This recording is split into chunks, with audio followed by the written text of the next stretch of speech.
हे दोस्तों, welcome back to my channel again. मेरा नाम है गौरव तिलथिया, जैसा कि आप फोटो में देख सकते हैं। And I hope you are absolutely fine.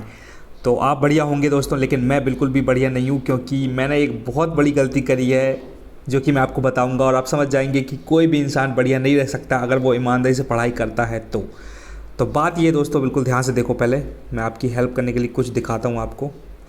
2 minute रुकिएगा, है ना, दिखाता हूँ मैं आपको।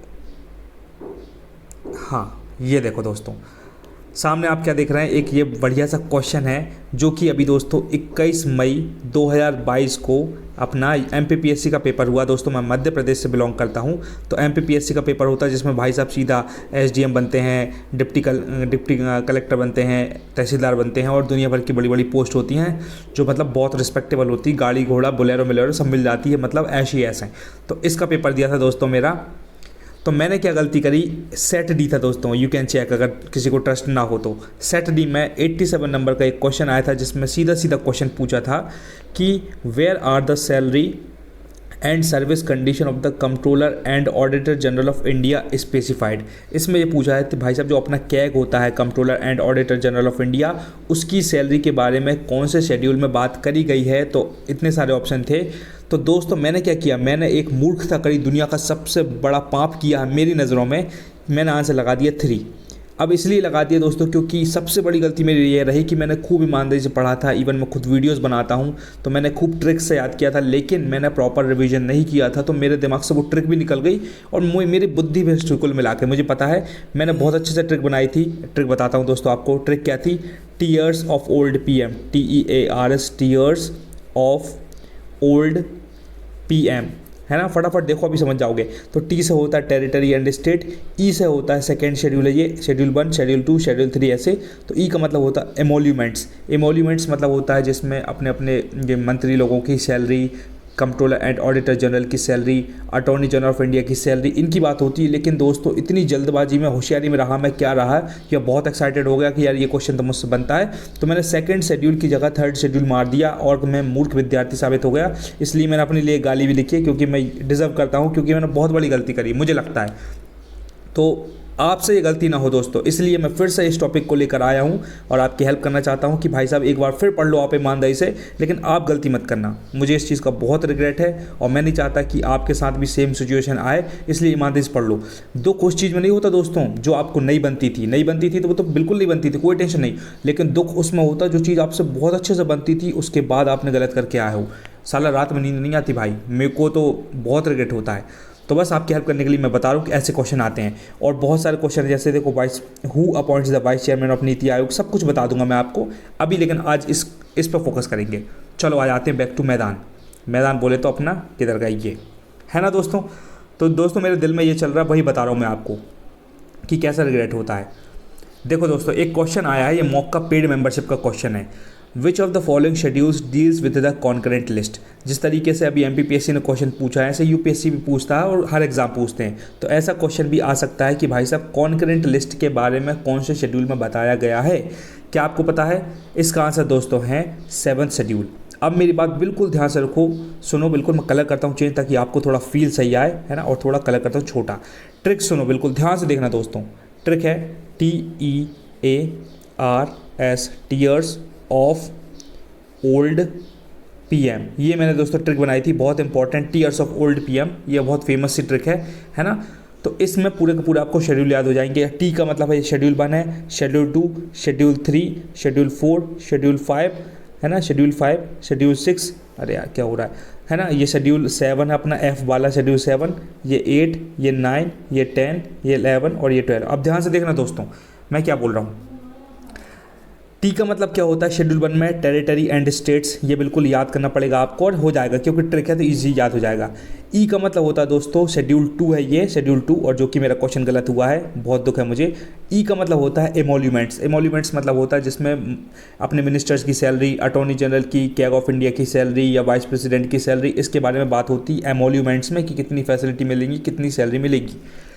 शेड्यूल 3 में ए होता है, ए मतलब होता है मैंने ओथ एंड अफर्मेशन, ए मतलब अफर्मेशन होता है, तो मैंने ट्रिक बना ली थी oath and affirmation is related to schedule 3। इसी तरीके से शेड्यूल 4 का में आता है आर, तो ट्रिक्स हो गई TEAR, आर मतलब होता है राज्यसभा की सीट का लोकेशन जो होता है वो शेड्यूल 4 से रिलेटेड है। एस का मतलब होता है दोस्तों शेड्यूल ट्राइब्स होती, तो शेड्यूल 5 में शेड्यूल ट्राइब्स के बारे में बताया गया, उसके मैनेजमेंट के बारे में बताया गया। और ऑफ का मतलब होता है other tribal area, other tribal area बोले तो जैसे उसका ट्रिक थी, मैंने एक ट्रिक बनाई थी ATMM, तो ATMM में आसाम, त्रिपुरा, मेघालय, मिजोरम, ये अदर ट्राइबल एरिया में आता है, ये शेड्यूल 6 में आता है। इसी तरीके से शेड्यूल 7 जो कि मैंने बताया, ये देखो शेड्यूल 7 जो है, ये कलर करता हूँ चेंज, हाँ शेड्यूल 7 जो है जो फेडरल लिस्ट के बारे में इसकी बात कर रहे हैं अपन। तो देखो अब आ जाओ यहाँ वही बात चल रही कि शेड्यूल 7 में किसके बारे में बताया, फेडरल लिस्ट के बारे में बताया। और फेडरल लिस्ट के अंदर 3 लिस्ट आती, जो एक होती है सेंट्रल लिस्ट आती है, एक आती है अपनी स्टेट लिस्ट आती है, तीसरी आती है कॉन्करेंट लिस्ट आती है। तो उन्होंने इतने तरीके से क्वेश्चन पूछा है ताकि आप कंफ्यूज हो। तो शेड्यूल 7 में फेडरल लिस्ट के बारे में बात करते हैं, जिसमें लिस्ट होती है, वो अभी अच्छे से एक्सप्लेन करूंगा। तो इसका आंसर दोस्तों 7 शेड्यूल है। तो आपको बिल्कुल इस तरीके के अप्रोच पता होने चाहिए और क्वेश्चन कैसे बना रहा है एग्जामिनर वो भी पता होने चाहिए। तो आप गलती मत करना दोस्तों, ऑलरेडी मैं गलती कर चुका हूँ, मुझे बहुत रिग्रेट है उस बात का, तो आप ऐसा मत करिएगा, है ना। फोकस होकर सिंसेरिटी से पढ़िएगा, अर्जुन की तरह, योद्धा की तरह। चलो अब आपकी हेल्प करने के लिए आपको एक्सप्लेनेशन भी बताता हूँ मैं, ध्यान से देखिएगा। यहाँ लिखा हुआ दोस्तों 7th schedule of the Indian constitution deals with the distribution of federal powers in India. मैंने बोला ना फेडरल लिस्ट मतलब फेडरल पावर, तो शेड्यूल 7 से रिलेटेड है। तो पहला क्वेश्चन ये आएगा कि फेडरल पावर्स कौन से शेड्यूल में बताए गए हैं, तो आंसर है शेड्यूल 7। ओके, दूसरे नंबर का क्वेश्चन ये बनेगा there are 3 list mentioned in 7th schedule. नाम कौन कौन से, central list, state list and concurrent list. दूसरे नंबर क्वेश्चन ये आएगा भाई साहब कि 7th शेड्यूल के तहत कौन कौन सी लिस्ट मेंशन करी गई है। तो तीनों आपको पता होनी चाहिए कि भाई साहब सेंट्रल लिस्ट भी होती है, स्टेट लिस्ट भी होती है और कॉन्करेंट लिस्ट भी होती है। इसका मतलब ये हुआ कि सेंट्रल लिस्ट का मतलब होता है कि कुछ लिस्ट ऐसे होते हैं, कुछ काम ऐसे होते हैं जो सेंटर ही देखता है, कुछ काम ऐसे होते हैं जो स्टेट देखता है, और कुछ काम ऐसे होते हैं कॉन्करेंट लिस्ट में जो दोनों देखते हैं, सेंटर और स्टेट देखते हैं।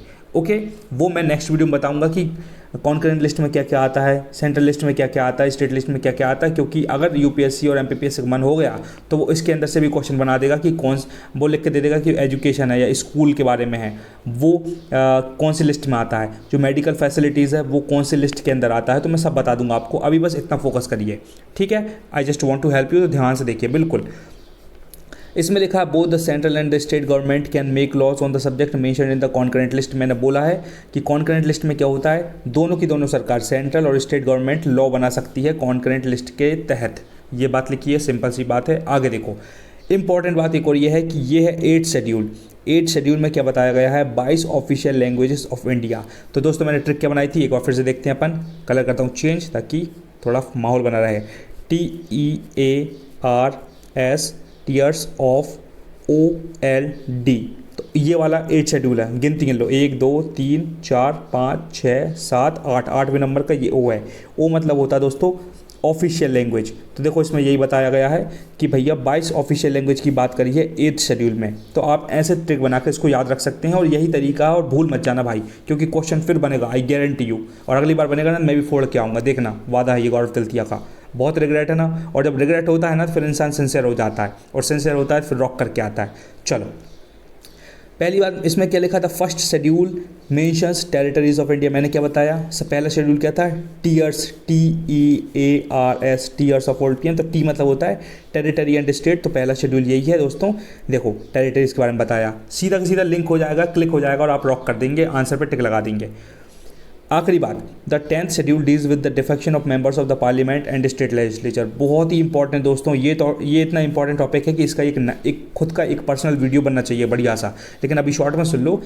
10th शेड्यूल में दोस्तों क्या होता है, एंटी डिफेक्शन लॉ होता है। एंटी डिफेक्शन लॉ मतलब ये होता है दोस्तों, जब सरकार बन जाती है ना, लोकसभा के अपने मेंबर ऑफ पार्लियामेंट है, राज्यसभा के हैं, तो बाद में क्या कर रहे हैं, मान लो बीजेपी की सरकार बन गई या कांग्रेस की बन गई, तो बीजेपी की बन गई मान लो, अब बीजेपी का बंदा उठ के कांग्रेस में जा रहा है कोई, या कांग्रेस का बंदा, अब कांग्रेस की सरकार हार गई तो कांग्रेस का बंदा थोड़े बहुत जो हैं जो कांग्रेस में, वो भैया बीजेपी में आ रहे हैं, है ना।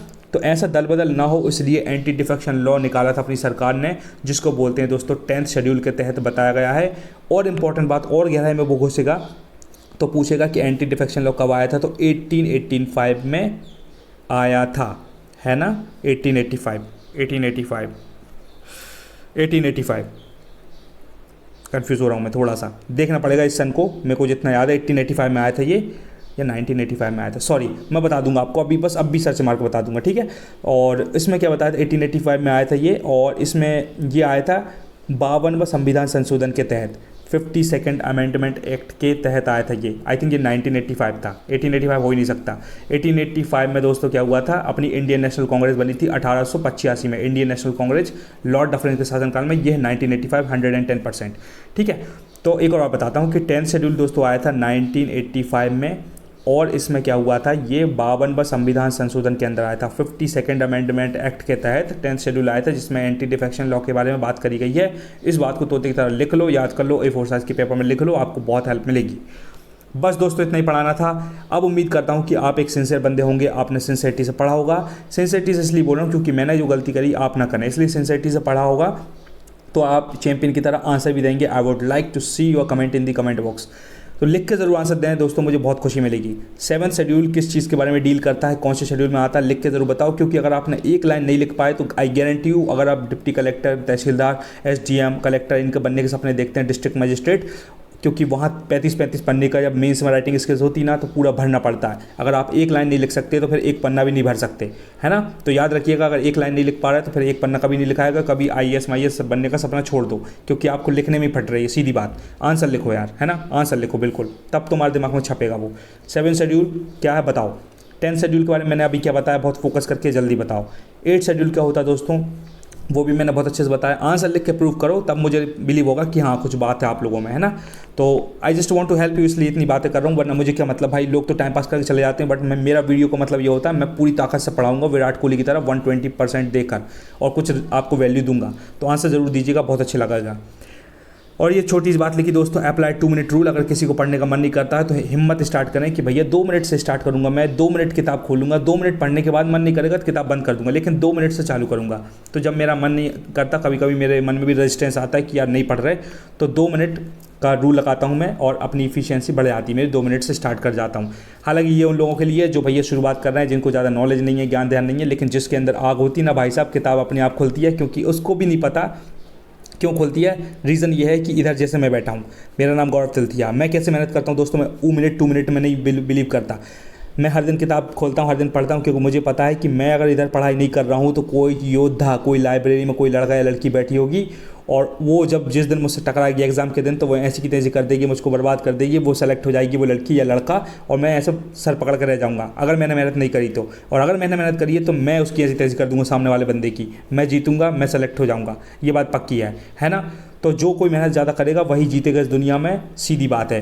तो मेरा मोटिवेशन ये रहता है कि Gaurav, if you are not working hard then somebody else is working hard 24 hours every single day to take it all away from you. मतलब ऐसा माइंडसेट रखता हूँ मैं, ये बहुत खतरनाक चीज़ है मेरी। ऐसी की तैसी होती है, जब फटती है ना कि भाई कोई योद्धा बैठा होगा अभी रात को 12 बजे भी, 1 बजे भी, तो अपने आप किताब खुलती। भाई साहब अगर आपको पता है इस चीज़ को कि भैया दुनिया में बहुत योद्धा बैठे हैं, तो आप अपने आप पढ़ाई करोगे, वरना मनोरंजन चलेगा, ठीक है। और मैं नहीं चाहता कि आप मेरे चैनल पर आओ तो मनोरंजन करो। तो बस दोस्तों, thank you so much for giving me your precious time, I am really grateful for this. Share कर दें एक बंदे को जिसको आप प्यार मोहब्बत करते हैं, जो बहुत प्यारा दोस्त है, जिसके चेहरे पे स्माइल देखना चाहते हैं, उसकी भी हेल्प करें। उसको भी ज़िंदगी में लगेगा कि कोई बंदा तो है जो मेरे लिए पॉजिटिव सोचता है। कमेंट करके जरूर बताएं दोस्तों अपने दिल की बात कि आपको वीडियो कैसा लगा, आपको कुछ सीखने को मिला कि नहीं। और आपको और हेल्प चाहिए हो तो PDF ज्वाइन करने के लिए टेलीग्राम में ज्वाइन करना पड़ेगा, आपको सब कुछ मिल जाएगा। और डिस्क्रिप्शन बॉक्स में लिंक मिल जाएगी इसकी टेलीग्राम की, और खूब सारे वीडियोज़ की लिंक मिल जाएगी with the help of awesome world class tricks. आपको बहुत हेल्प मिलेगी, just go and give it a shot. Gaurav Tilthia वादा करता है कि आपको वैल्यू मिलेगी, आप कभी निराश नहीं होंगे। और सब कुछ करने के बाद अगर लगे कि भाई वीडियो में दम थी, मज़ा आ गया, कुछ सीखने को मिला, तो ही सब्सक्राइब करना, वरना कोई दिक्कत नहीं है। मैं अपनी मेहनत करते रहूँगा, अगर मेरे कंटेंट में दम है तो लोग अपने आप खींचे चले आएंगे, ये मेरा बिलीफ है गौरव तिलथिया का। तो चलो दोस्तों, thank you so much, until we meet again, Gaurav Tilthia signing off, love you all, bye.